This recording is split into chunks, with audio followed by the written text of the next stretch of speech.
Hello, everyone. Welcome to a very spicy episode of In Between Sets today because we ain't just got me and Sandra. We got two special guests. Let me introduce you to everyone. If you have listened to the Bikini Edit, you know you will not be new to this face. Taylor Belshaw, Bikini Athletic Pro and males health and fitness coach too. Yeah, she does all of them, guys. So, man, you can get out on that. And then we've got the lovely Bianca Lupton. Did I say that right? Lupton? Yes. Yeah, I was like, do you know what's funny? For ages, I thought your last name was Upton. I didn't realize there was an L. And then amazing. you sent me your emails where I was like, oh, it's Lupton. I was like, change that one. Also, women and male? Yes. Yeah. Women and male. Yeah. Women and male health and fitness coach. And I mean, I don't need You guys know me. Y'all know who Sandra is. Guys, this episode, we really wanted to tap into elements that go into a journey that goes beyond just building aesthetics. We can all agree that if we ever see a physique, say even in the bodybuilding realm, that is perhaps, let's call it admirable, that there is so much that has gone into that as opposed to just training our heart out, potentially out of hate to try and look a certain way. A lot of the time with creating long-lasting change and results in any sort of physique, there's a whole story that really taps into that. And a lot of this comes down from identity, going through adversity, having to build a new level of confidence in areas where maybe you felt resistance. And today, we are going to really tap into more of from our own experience, our own journey, people that we work with on a daily basis in what really goes into building a strong, admirable physique.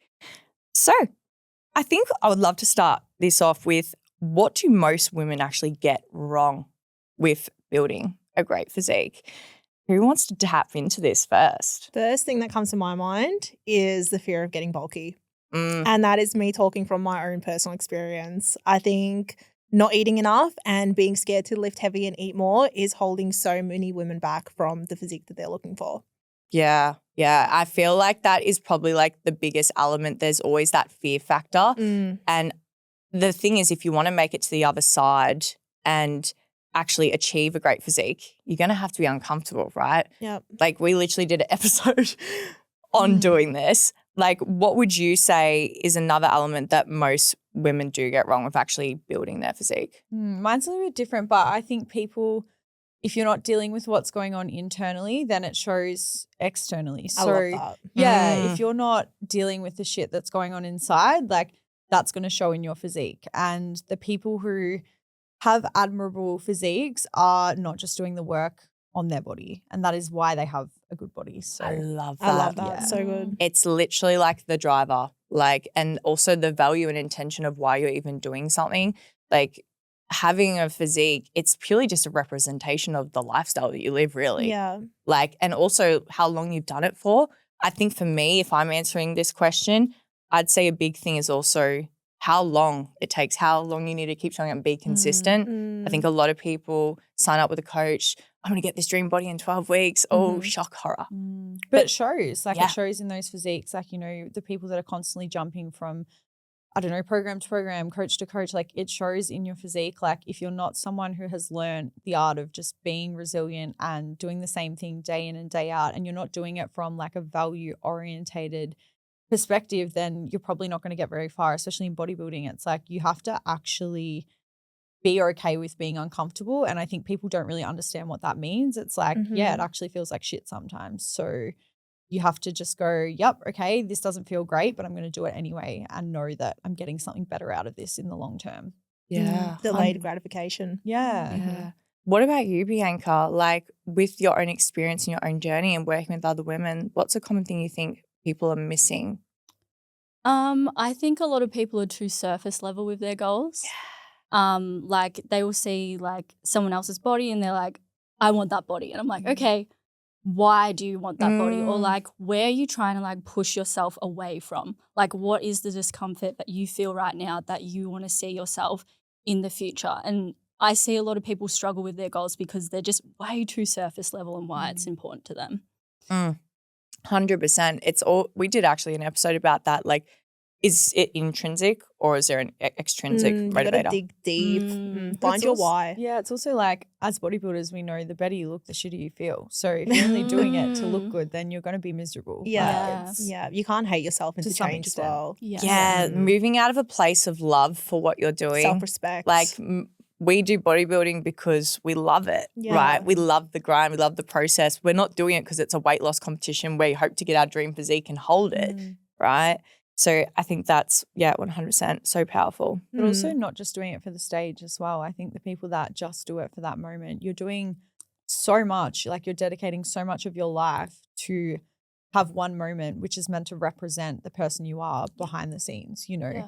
It's like if you don't love the process, and it sounds really cringe, but it's like you literally are going to hate bodybuilding. Like it will eat you alive. So Yeah. Yes. the same with 100%. achieving a good physique. It's like you have to be able to get there and like what you're doing. Mm. You know, and I have Mhm. clients that they don't want to be bodybuilders. And it's like, if you like playing tennis, go play tennis. Like if that is what is going to get you fit, then do that. Like if you enjoy it, because you'll continue to do it. I think a lot of people as well, they look at bodybuilding and think that's the epitome of health. Like it's not. You're just following people that have a hobby they really love, Yeah. and Yeah. you are thinking that that's what, if you are to be healthy, that's what you got to do. Yeah. A lot of people start the gym and they think the next step in my health and fitness journey is I'm going to step on stage to almost show people that they go to the gym, that they're Yeah. healthy. What are you trying to prove? Yeah. It's also a competitive sport, which I think people forget. It's not Athlete. It's an actually extreme Yeah. sport. Extreme. Yeah. It's not like, oh, I might just do this. Well, it shouldn't be. You know? I might just dabble my toes. Yeah, Here we girls are. learn how to hip thrust. Like, I'm going to step on stage. I always say to people, I'm like, bodybuilding and competitive bodybuilding are two completely different things. I love that. Yeah. And agree. I always see sometimes, like, for example, when someone like doesn't have the identity made and they think that bodybuilding is the next step, but they still don't even have like great self-talk. They can't appreciate their body in different phases. I'm like, when you get to stage, that will just come up 10 times more. And I have this like part where you see on social media where you see people like, this is what bodybuilding did to me. I'm like, have you met people who genuinely love bodybuilding? Yeah. Like they have embodied it. They are a bodybuilder. They have built up the habits. How they talk about bodybuilding is so like, it G's you Like, up. it does. you know? Like, my face I'm just like, smiles like, literally. I'm not one of them, but I understand, but I can appreciate Yeah. the differences between them. And a lot of people don't. They're like, yeah, I do bodybuilding training. So bodybuilding compete. No, they're different. Yeah. You can yeah. be a great bodybuilder and never step on stage. 100%. Yeah. I like that. Yeah. I think that's important to reminder as well. And it means you're probably going to keep your love alive for bodybuilding training because Totally. you didn't think that you had something to prove, that something wasn't your heart truly like aligned with. Yeah. I think that shows though in athletes. I think Oh yeah, I you think can it's pick it. very it's prominent who does it. I mean, the right reasons are defined by yourself, I guess. But it's like, you know, you can really tell when someone loves what they do, and it really shows. It shows in their progress. It shows in how they perform. It shows in how they show up. So I think it's easy to see people's identity through the sport.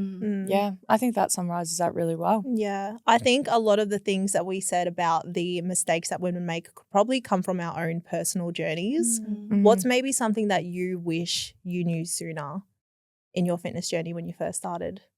Tying back to what I said about dealing with the internal, probably that your health is the most important thing. So if you aren't dealing with health issues, gut issues, for me with my Crohn's, it will surface and it will come up later, and it will be a detriment to the way you show up in your physique and, you know, what your results are. I think it's really important that you get the foundations right first. So whether that's health, whether that's being able to track your food and not see it as restrictive or, you know, too much, and being able to really, as you said, embody that lifestyle first.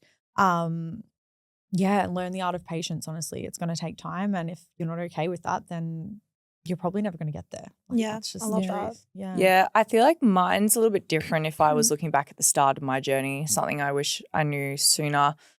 I think for me, it would tap into the quality of training as opposed to how much I can do and how many times I go to the gym. I definitely started it out of a place where I was training weights 6 days a week, but then I'd go and do HIIT in the morning for like 4 of those days and thought, I'm so fit, I'm doing this, HIIT. I'm like, but that was actually inhibiting me to actually see true progress. And the fact that I could even do all that shows me that my quality of training and what I was probably doing in those sessions probably piss poor too. So for me, when I actually learned to kind of strip that back, and again, I, got into having a coach. I've had many different coaches over the years, and I truly learnt the art, as cliche as it sounds, training fucking hard. Like I learnt the art of training hard and actually embracing true discomfort in training.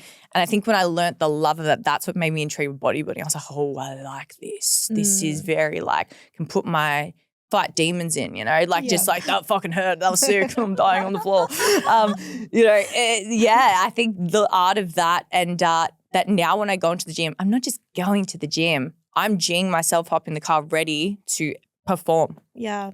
And that makes you feel like an athlete, I think, too, because it's training. It's not just going to the gym and burn calories. On that, I had a friend ask actually to train with me, and I'm really weird. Like I'm really weird with my training. Is this why you never trained for me that session after you come? Literally. I actually said to her, I was like, I would not ask to go to your dance recital. I'm training for a world crown. 100%. Yeah. I'm training for a world crown. I take this very fucking seriously. Hell yeah. I will not be training with you. Let's catch up for a coffee. But no, respectfully, no. I love that. And I love that you set that boundary as well. Yeah, I'm very and Tom and I train together. Like he PTs me through my leg days. And I think I dread every single leg day every week. And I think, why do I do this? Every time I'm like, why did I choose bodybuilding? All things. Because should have chose the dance recitals. Literally. Don't even be very good at that though.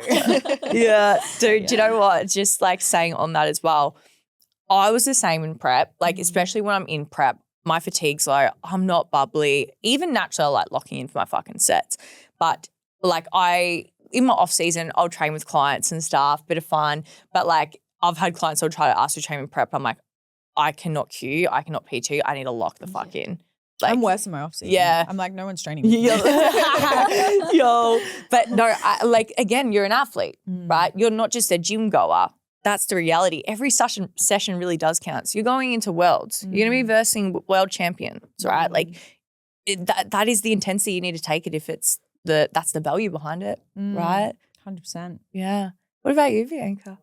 Early in your journey? For me, kind of similar to you, Amanda, but yeah, I think just knowing that to get your goals, it's far more simple than you think. Doesn't mean it's easy. 100% won't be easy. It is going to take effort, but it is more simple than most people think. And yeah, tying into that 6 to 7 days training per week, if you can do so much of that, it's okay, let's have a look at your quality. I don't care right now if you're doing 6 to 7 days per week. Let me just see your workouts and then we'll go from there. And I think as well, I was working so hard in the wrong direction. And I'm and that was really confusing because I'm I've got that effort, but why the fuck am I not seeing these results? I'm okay, because I had to simplify, look at my training quality, and even just tie back into learning how to track my food without it feeling restrictive, fuel your body properly, not put in white knuckle cutting out fucking food groups just because some influencer told me to. I think that was the biggest thing, is allowing myself to simplify things. And yeah, you don't have to.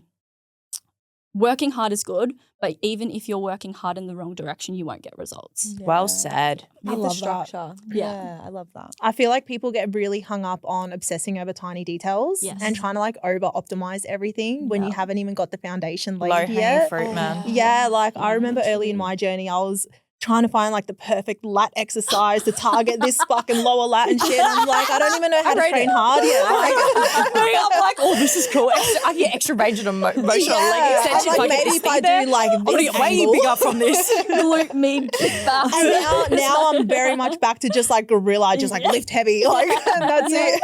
I think that makes a good point. The amount of times I'll get my newbie clients, they'll send me TikToks going, what do you reckon of this exercise? Will this be better to grow my glutes? And I'm babe, just do what you're doing, but progress. Just push fucking hard. You don't need to do this big fancy thing because old mate said you the best glute exercise you are missing. Yeah. If you actually hit your fucking protein every day, that's going to be way more beneficial. Yeah. I was going to say, I had a client say to me, I do meal plans and things like that. And I put sugar-free maple syrup in. And she goes, oh, isn't that really, really unhealthy? I said, do you know what's really unhealthy? The fact you haven't been to the gym all week. You haven't done your steps. So let's focus on what's important. Literally. Like, I'm very cutthroat, but I'm like, you know, I don't think the 100%. sugar-free maple's the problem, you know, like.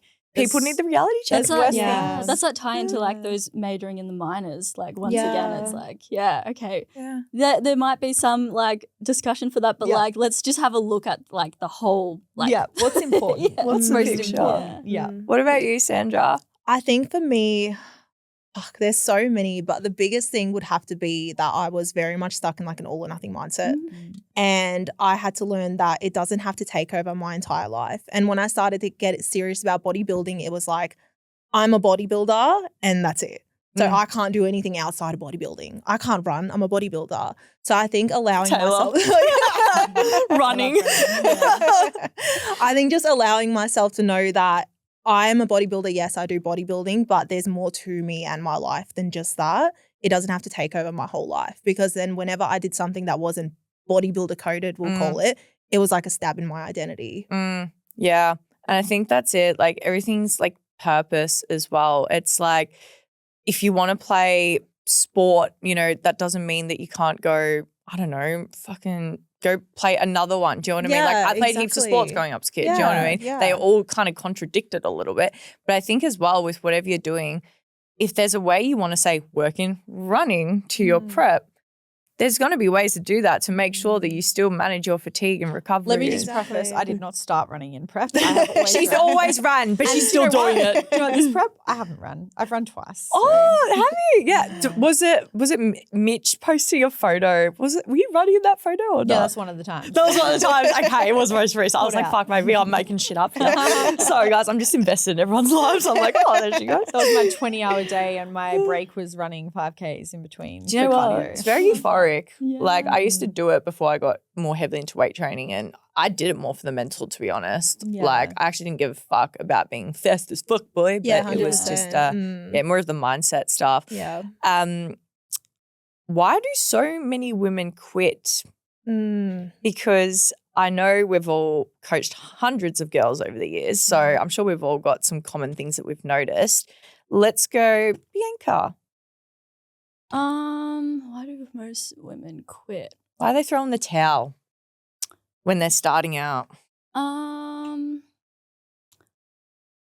So first thing that kind of comes up for mind for me is that sometimes we set ourselves like a unrealistic expectation, and also this idea of like what progress actually looks like. So for example, being on your health and fitness journey, you're going to fuck up. Like it's inevitable. Yeah. Like you're human, life happens, but that isn't a direction of like a reflection of your character. It's a reflection of your environment. And I think most women do throw in the towel is because they're like, what did I do wrong? When it's like, okay, something got in the way. There was a bump along the road, which is okay. That means you're changing. If you weren't having any bumps along the road, then like we would see like you'd be comfortable. Everything would be fine. But for a lot of women, I feel like because of they're just, having that like attack on their character rather than what are the skills that I need to help me become more capable in these moments, for me to upskill in these moments as well, because it can come from like, I always think it's like three mindsets. It's like perfectionism, all or nothing mindset, or blame as to like why people throw in the towel or they're just like back and forth with their health and fitness journey.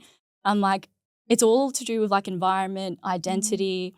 I think it's most of the time it's like, just pointing blame on themselves of like, why didn't I do the thing, when it's like, okay, we need to build more skills, tools and habits to help you achieve those goals. And then I think it comes into that mindset where they start labeling themselves, I'm lazy, I'm not disciplined, I'm never going to get this. And then again, they've attacked their own confidence. But what they don't realize is you actually getting past this hurdle, is exactly what's going to build that confidence that you show yourself that you do simply get back up and that you can handle setbacks. You don't move out of emotion. You allow yourself to feel, maybe I'm a bit upset. I didn't, maybe do my whole week of training as well as I should have. Yeah. Like it's, that perfectionism. Yeah. I think that's very common. And I think as well, like just practicing like the skill of showing up when you don't feel like it, like showing up to a check-in when you don't feel like it, showing up to the workout when you don't feel like it.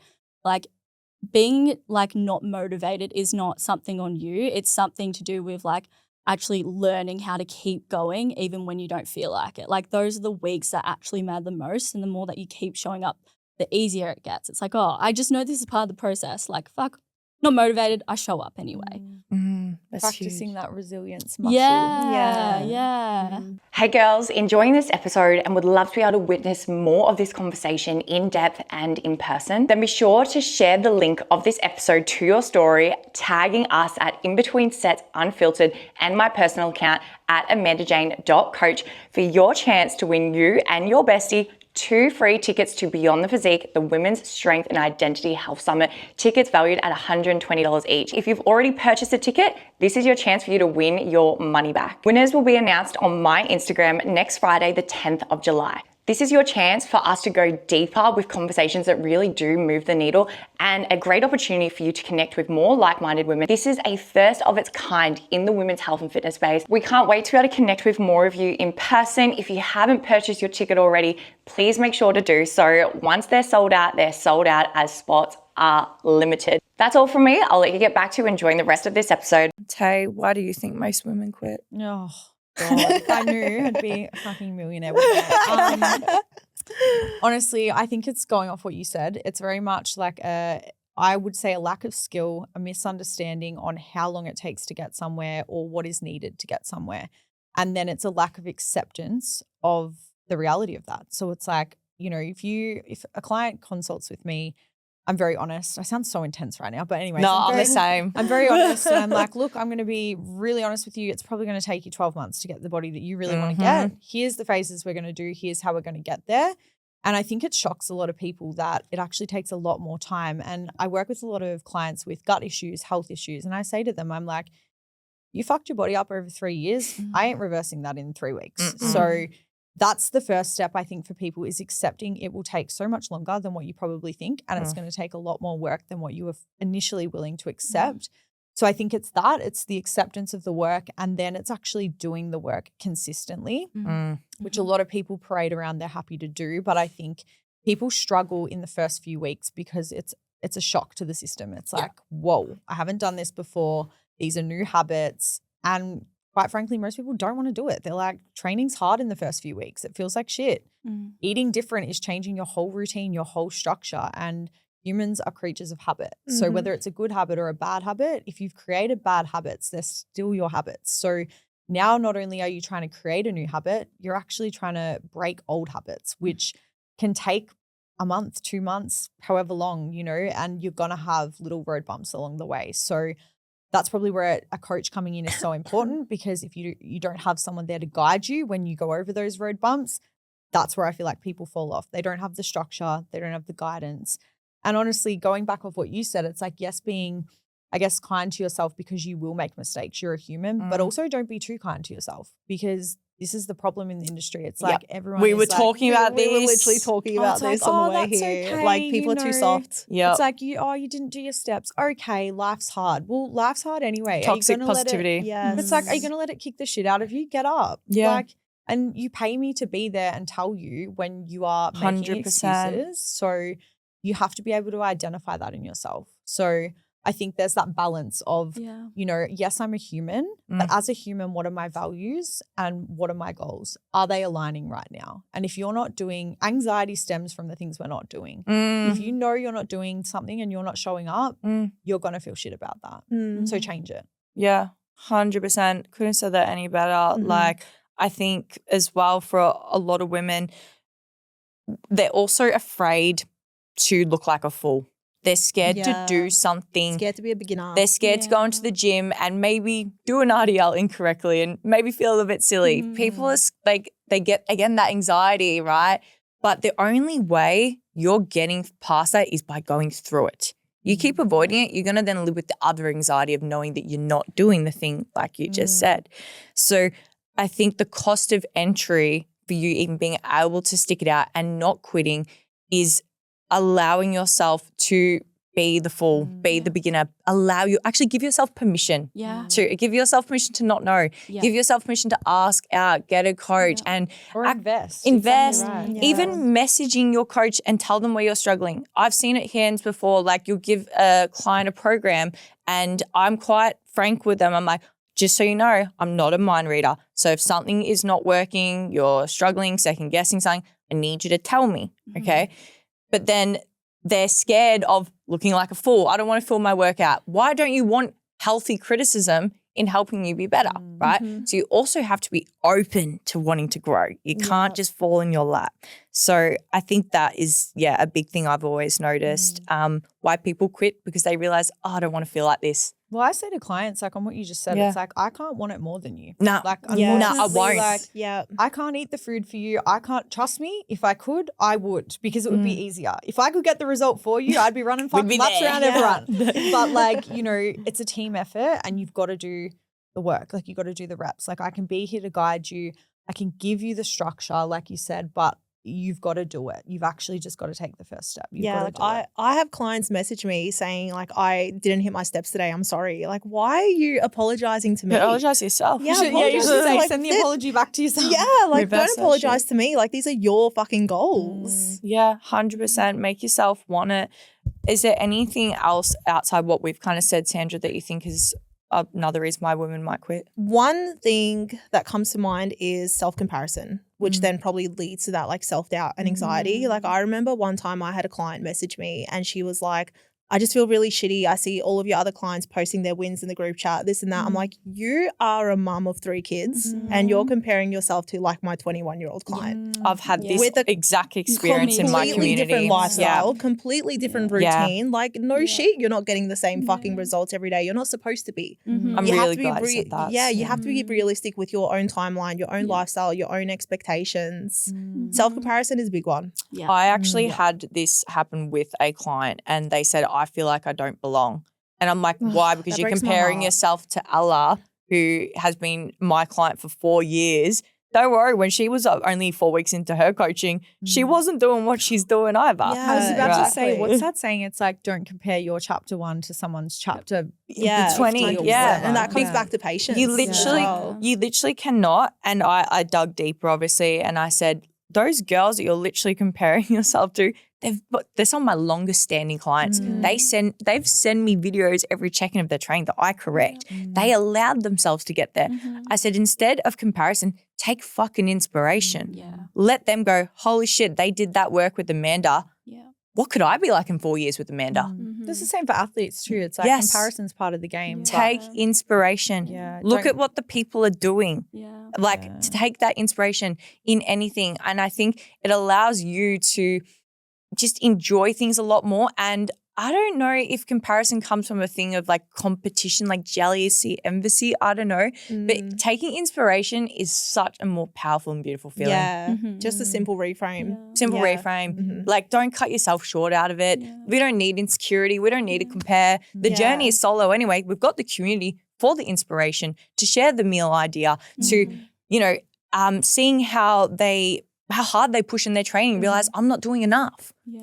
That's what it's there for. Yeah, don't let comparison like crumble you. I think a lot of athletes and just humans let it crumble them, but it's like let it make you work harder. Like if I know my competitor is like going balls to the wall, like I'm going as hard as I can. I'm not letting anything get in my way. And it's the same in any journey. It's like just let it inspire you. Let it be, okay, can I work harder? Amazing. If it irritates something in you, it's probably because you know you can work harder. So use that. Leaving something on the table. I feel like it's so cool as well. Like that comparison of like it can either be like a double-edged sword. It's like on one side of it, it's like, yeah, it can really make you feel like shit if you're comparing yourself to someone's like chapter 20. Or if you flip that and reframe it, it's like, I wonder how hard they have worked, the amount of shit that they started to get to where they are. Yeah, and like, I love that. we've all started as beginners. We've all didn't know how to do a fucking RDL and did a banana back or something. It took me about 3-4 years to get it wrong. I don't want to see the videos of Looked my like a dog RDLs. shitting at one point. Like, I was gonna say my RDLs I'm like questioning still. yeah.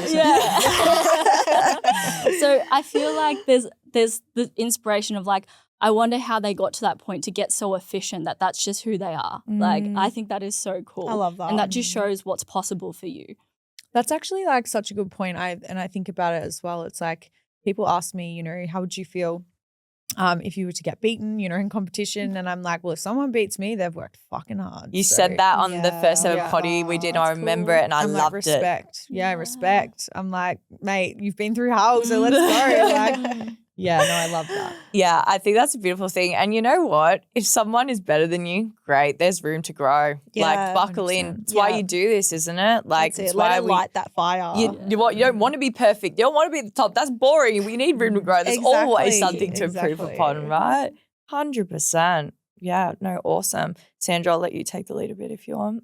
What do you think bodybuilding has taught you about life or just training in general? Oh God. That I can go through hell. How do I summarize that in one sentence? I think bodybuilding is, if I was to wrap it in a bow, has really taught me patience in a lot of elements of my life.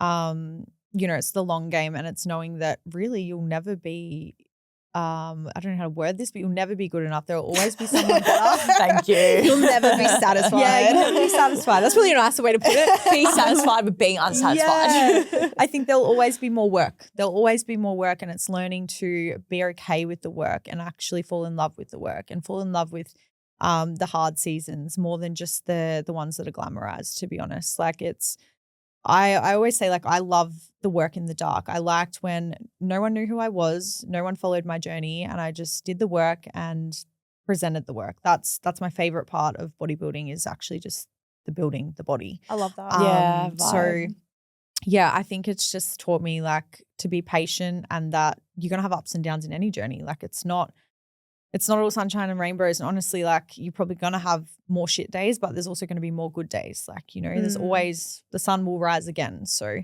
You get out what you put in. 100%. Yeah. Or sometimes you put in, you know, your 100% and it's not reflecting back the way you think it will, or, you know, you don't place the way you want to. Yeah. And it's like, bodybuilding doesn't care how hard you work. And I love that saying, because it's like, it really doesn't. Like, and the judges don't know how hard you work. Judges don't care. They care how you look on show day. So it's like, you've got to have that love for the sport deep down. Otherwise, it's just, you will never be happy. You'll never be satisfied.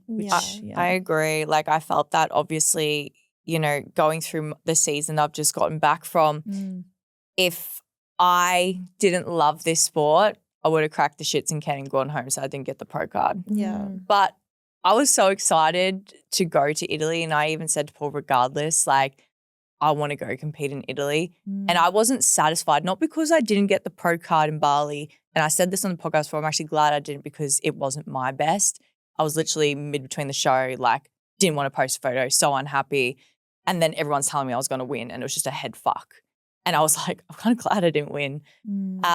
Because I didn't, and I said this on the most recent podcast, I haven't even told you girls though, I didn't ask for feedback after Bali because I didn't want it, because I wanted to go into the show for me. I didn't care about winning. I let go. So for me, it taught me that, why do you do this sport? Like, what does it actually mean to you? And it actually really showed me, yeah, I really do fucking just love doing this thing, you know? Yeah. That it has to go beyond that. And I think that's, like, I plan on doing this for a very long fucking time, you know? So for me, but what it actually had taught me, similar to Taylor, like with the patience, but patience more with myself, that I can execute and show up and do what I need to do regardless of emotion, regardless of, you know, having higher amounts of hunger, irritability, that I can strip my emotion back and I can show up each day and do what I need to do. And I'm not just talking about in the gym. I'm talking about showing up as a coach, showing up as a partner, not being a piece of shit and going, oh, poor me, I don't have energy to talk to anyone. I'm just going to be a miserable cunt and sit here. That's the whole challenge of it. The challenge is showing, I'm going to show up, and regardless I'm hungry, I'm tired, fatigued, I'm going to still show up and be a decent human and acknowledge everyone in the room. But you learn more from the losses too. It's the losses taught me the most, babe. It's like, it's like, what athlete do you want to be? Like when you know, and Like I received a beautiful message after Italy when I came second in my pro debut, which for me still hurts. Oh yeah. But you know, Imagine. I'm very competitive. And you know, Tani actually messaged me and she said, coming second is the greatest gift you'll ever receive. Yeah. And yeah. I felt that 4 times. Yeah, but it is because you learn Yeah. so much, not about the sport, not about the placings, but about yourself. You learn, why do I do this? How fucking hard do I want to work? How do I want to come back?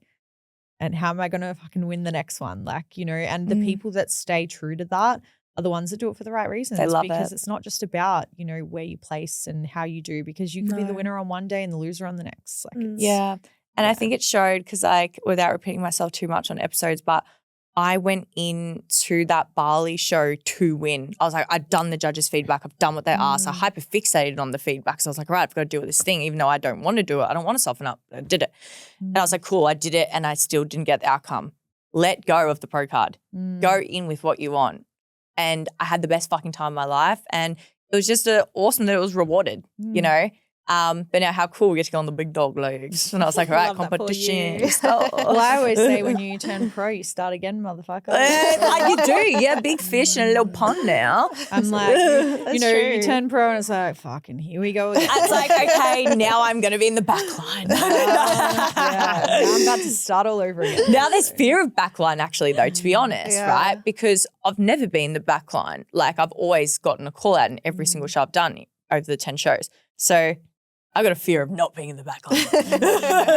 But it's also like some of the pros, you know, and for myself, like I'm young in the sport. It's like, was my first season last year. Yes, I bodybuilded my whole life, but I presented only last year. And I look at the pros now, there's people who have done 20 shows and I'll be on my 3rd going up against them. And it's like, bet, you know, like bet. I'm betting on you, bro. Just saying. See what happens. But yeah, what you said, let go of the outcome because you ruined the journey. Like I enjoyed my day as well because I had nothing like, oh, have I done what the judges asked? I'm like, don't care what the judges asked. I'm feeling much better mentally. And that's what was most important. I think it shows on the stage too when you're feeling yourself. Yeah, 100%. You got that to feel confident yourself. it radiates. Like, cool, yeah, the It's judges have to be energy. happy. But for me, I'm like, are you happy? Yeah. You got to be happy, like, with what you present You got to too. feel like true to yourself. Yeah. What about you? What was the biggest thing bodybuilding taught you? Pretty much like everything you guys said, and this kind of ties into it as well, is just falling in love with doing the hard things. Falling in love with pushing myself, like not just in the gym, but just in life, and just growth and becoming process driven and not outcome driven, and just showing up for the hard things in every area of my life. Like it's truly just transferred into everything. That's probably the biggest thing. And another thing, just to quickly touch onto that, is loving my body in every season. Yes. Getting comfortable, being uncomfortable. unemotionally attached. Yeah, not being emotionally attached to my body. Like if I'm a little bit heavier, a little bit fluffier, I still love myself. I still look hot. Still I'm walk still the showing up to room. gym. I'm still wearing my fucking little outfits. Like just loving myself in every single season has been a big thing. Respect. I love And that. it's also like focusing on the things that like you are outside of your body as well. It's like, how Yeah. do you make people feel? Like, how do people Exactly. feel when they, and I say this, I think I've said this on a podcast. It's like, how do you make people feel when you do what you love? Because if you can radiate that through other people, like that's the goal. It's like make love people, that. when you watch someone walk out on stage, you want to think, wow, like they're fucking amazing. And not because of the physique itself, but it's like they're just radiating on a different level. It's just a different aura. It's an aura, it's energy. Yeah. And that's why I said, like, on the last show, I wasn't thinking, I was feeling. I was just feeling. I was just there. I was Your like, presence. so present. I felt my face and I was like, I had my charisma. And I was like, this is what it's about. This is it right here. 100%. I love that. I want to go around quickly because I have 2 more things I want to get through, which I think would be really valuable, more from like a personal level of everyone. We'll go through from Sandra and around. For you personally, Sandra, off the top of your head, what has been the hardest challenge that you've personally had to overcome in your journey? Hardest Top moment. of my head, I think letting go of my past self and my past environment. Like I came from a big party girl background. So that's all I knew. That's the people I hung around with. And when I started getting into fitness, everyone was kind of like, oh, you're boring now. Like you're not partying with us anymore. The lonely era. Yeah, it was a very lonely era. Like it was very isolating. And it made me question if I'm even on the right journey, because I had to start letting go of people. And I went through a period where I literally had no friends because I was in like this whole new era of my life. So that was a big thing for me, just actually letting go of a lot of people that I held on to for a long time, but that were just dragging me down in everything that I wanted to do, and having to kind of reshape my entire let go environment. to be able to evolve. Yeah, like, exactly. And step into like this new version of myself. And look what it's taken you in a room with us. I love that. That's a great one. I think a lot of people will also resonate. I resonated with that when I heard that. What about you, Bianca? I resonate with everything that Sandra said. Definitely part of it. I would have to say unlearning and then learning new habits and beliefs, because the first time I got into fitness was a terrible way, like so disordered with like bad foods, over exercising, and having to get through the other side that there's no such thing as like bad foods, right? It's just like I went through that as well. Yeah, Another I feel like resonation. we've all been through it was that. so hard for me. Having to eat more was so hard for me. Weight training and like trying to break the belief that I'm not going to get bulky was so hard for Feel me. that. So yeah, I think that whole process of just like unlearning so much shit that I had been told took like at least 2 years, and just practice of like, even when I didn't want to do it, just like leaning into that discomfort. And the only way I got through that is leaning in and then seeing that belief, seeing the evidence actually broke all those beliefs. I was like, oh wait, I'm a strong baddie if I eat more. I actually have more muscle if I eat more. Yeah. Like, The I'm not going to be reframe. like bulky, which I love, like muscle. Like if I want to I'm like, how do we get bulky? I'm like, I I'm want to be bulky bulky. enough. literally. Yeah. Like, come on. Trying. So unlearning all the misinformation was just so hard for me to get I around. can relate to that so hard. Yeah. I think that'll be another one. Like both of those, I think they're so common. Like I can relate to every single one of those points, man. Yeah. What about you, Tay? Hardest challenge you've had to overcome in your journey? Probably letting go of the idea that you have to suffer to succeed. And that translates into probably all elements of my journey. It was the hardest thing and still is for me to accept. I've always had like adversity, and I think I tied that to I will succeed because I've worked through those things. I will get the result because I've worked through those things. But you know, suffering doesn't always mean success, and you don't have to suffer to succeed. So I think to dilute that down a little bit, it's like maybe people who are constantly dieting, you know, feeling like that they have to be in a diet all the time to actually get the body they want. I feel like shit, this is good. Yeah, like I have to be starving. I have to be exhausted. I have to be sore from the gym. It's like you actually don't, you know. So I think just letting go of the idea that you have to be suffering or it has to be hard. You know, I have clients that they're like, oh, you know, it feels easy. I'm like, good. Yeah, Like, enjoy it. good. Like Like, it thrive in that doesn't- shit. It doesn't have to be difficult, but there's people that tie that, you know, and we've all probably had clients that will be like, oh, I'm so sore from the gym. Oh, it's all so the time. good. And I'm like, it's so bad. Like I hate it. I'm like, I have to sit down the toilet. I'm not looking forward to that. I'm like, if I get sore, I'm like, am I getting sick or like what's wrong? Yeah. So yeah, I think just letting go of suffering as like it's not a badge of honor, and you don't have to suffer to do well. So I can think relate that's to that too. another one I hear. Like I feel that. At least my yep. I feel that. Mine's a bit different. It's not so much mental. I mean, it definitely is. There was a mental battle with it. But for me, if I was to go, okay, what was like a really hard part in my journey? When I broke my foot, and it was literally after COVID had happened, I was working towards my first ever bodybuilding prep. I was like 20 back then, super young. And I was 8 weeks out before COVID hit, and then the show got cancelled. First time even being that lean. I was lean for me 8 weeks out back then. Now I'm like, pussy. But there was that, and then, okay, lost the job, couldn't work, and then I ended up breaking my foot a few weeks after that. And then anyway, it was just bad, and I wasn't able to walk for 4.5 months. Not only did I just lose a goal that I was working towards, but I couldn't train my legs. Well, that leg anyway, tried to keep the other one going. And essentially the hardest part was I saw my physique change. I saw my strength go. I couldn't go drive my car to go to the shops and do my grocery shopping, and I'm isolated in this fucking house. And, you know, I obviously was fortunate enough that I had a gym. So this is why my upper body did get so developed, because I was going insane. So I trained upper body 5 days a week. I did like 2 shoulders, 2 back, 1 chest, like, because I did it just mentally to try and cope. And they would say, yeah, 6 weeks in a cast. Oh no, it needs longer. Oh no, it needs longer. And then I was like, have I fucked up? Should I have had surgery? How bad is this break? Am I ever getting out of this? I want to step on stage. I'm never going to get there. Spiral. And I never felt so depressed. And that's why I think in that state, because I was like, that was fucking hard, because I felt like my identity had been stripped from me. And I guess it shows how much worth I tie into just being able to do the things I can do. You know, I love it. But it was so fucking hard. And I remember when I thought it was never getting better, I was crying on the floor in the gym to Paul, and I was like, I'm never going to be able to do this. I'm never going to be an athlete. Like, this is fucked. That's tough. So that was the emotional hard part. But then coming back, and then I had chronic back pain for a whole year because that foot had no pressure on it.